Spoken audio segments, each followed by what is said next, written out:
Happy Easter. He is risen. Alleluia. We can finally say that word, huh? On behalf of me and Father Tony, St. John Neumann, happy Easter. He is risen. I wasn't expecting that, but that's good. So I just want to briefly share with you this. This is like the Super Bowl of liturgies, and so I'm very honored to be able to preach with you tonight. But if you've driven down Diffley or any of these other roads in our areas, also welcome to any guests that are here. Our home, mi casa es su casa. Yeah. If I've driven down Diffley and some of these other places, and there's banners and signs. It's all over the place. Easter is in our culture. He is risen, as he said. Alleluia, alleluia. You all knew what to say. It's all common to us. And that's a great thing. But if you're like me, that also comes with its downsides. Because sometimes I hear these things, yep, he's risen, yep, as he said, hallelujah, yep. Let's go through that. What actually happened when she went to the tomb? Was it just, no, yeah, he's risen. I figured that would happen on the third day. I think we could get numb to what is actually being said. So here's what I mean. 2025, let's think about this. The grave. How do you view the grave today? When I look at a grave from a purely earthly perspective, when I go to visit a loved one at Resurrection Cemetery or Fort Snelling or whatever, it's sad. I'm looking for peace. There's grief in my heart. Maybe memories are coming back of my time with this person, but from a worldly perspective, I look at that grave and that's final. It's game over. That's it. Dead people don't become undead. And what I do a lot of times in my family, I'm sure you have your own traditions when you go to a grave site. But when our family, every November-ish before Advent, we'll go and lay wreaths on the grave to honor the dead person. Okay? And you can imagine your own loved person, kind of what that feels like. You know what I'm talking about when you go and you visit a grave and that feeling. And so with Jesus' grave, here are these women that are going to visit the place where he was buried. And you know what? That's a real place. You can actually go and see the tomb, the actual tomb. This isn't like Narnia where it was just come up with someday. This is a real place. You can go to the tomb, and actually, fun fact, it's about 100 feet from where he was crucified. It's in the same exact church. But all of these historical details, the Romans and Pilate and this, it actually happened. You can go to this tomb. So just like you can go to Fort Snelling and visit your loved one, you can go to this tomb. And so how does Mary Magdalene and these others show up? Sad, looking for peace, grieving, but it's final. Dead people don't become undead. It's game over.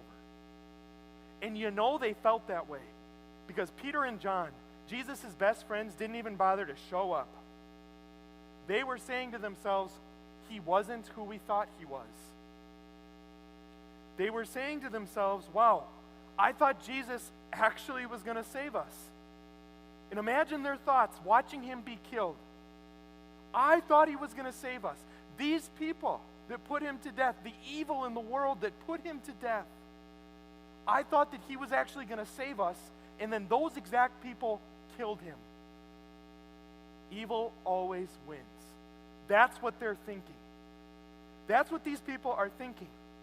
The people who put him to death won. And so they're going in their heads and they're saying, I should have known better than to get my hopes up.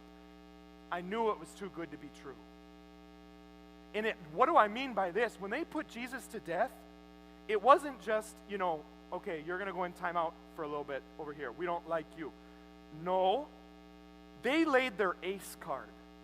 The forces of evil laid their top card. Not only are we going to put you to death, meaning that's game over. It's final. There's no coming back from that.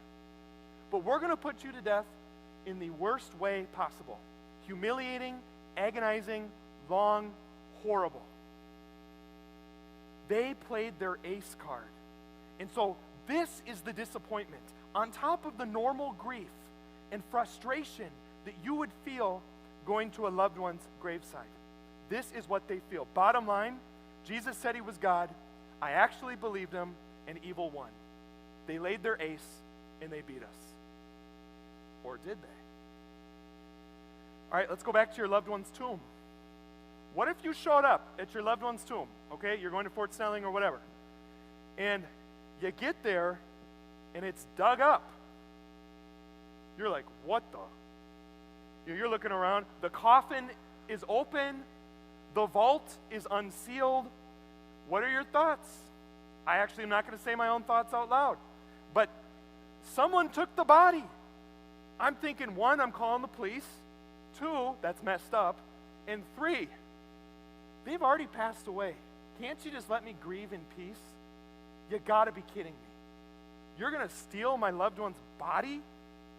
That's why they use that word, terrorized. When she showed up in this place of grief, and then she looks at the tomb, it's like a grave being dug up. She's shocked. She's terrorized. What happened? And she's even more terrorized because in the other Gospels it tells us the Roman version of the Secret Service was outside guarding the tomb. They were outside making sure nobody stole him. And so she's sitting there saying, you're kidding me. Someone took his body? Can't you just let me grieve in peace? And then lo and behold, these men dressed in white, it's not men, it's angels. And these angels say, he's not here. And actually, AKA, guess what? Nobody broke into his tomb. He broke out. Let me say that again because this is important. Nobody broke in and stole his body. He broke out. The definition of resurrection is the act of a dead person being restored to life. When death touches me or you, we feel like it's game over. It's the end. And when Mary Magdalene shows up, she was not expecting this at all. You have to put yourself in her position and be thinking, huh? What? No, he's not here. He broke out. No one broke in. They laid their ace, and Jesus flipped the ace on its head and won. What does this mean? When that happened, immediately, what happened is the tyrants and evil now know their time is up. The Romans put Jesus to death with their ace. They threw the whole kitchen sink at him, and Jesus came back. He came back from the dead. God took everything that the world could throw at us, and he won. He was who we thought he was. He is who we know he is. And no, that's not a Denny Green quote, for those of you that know that. I'll give you candy after Mass if you caught that one. So here's my question for you now. Think about the areas in your life that are filled with struggle, darkness, evil even. What do we do now?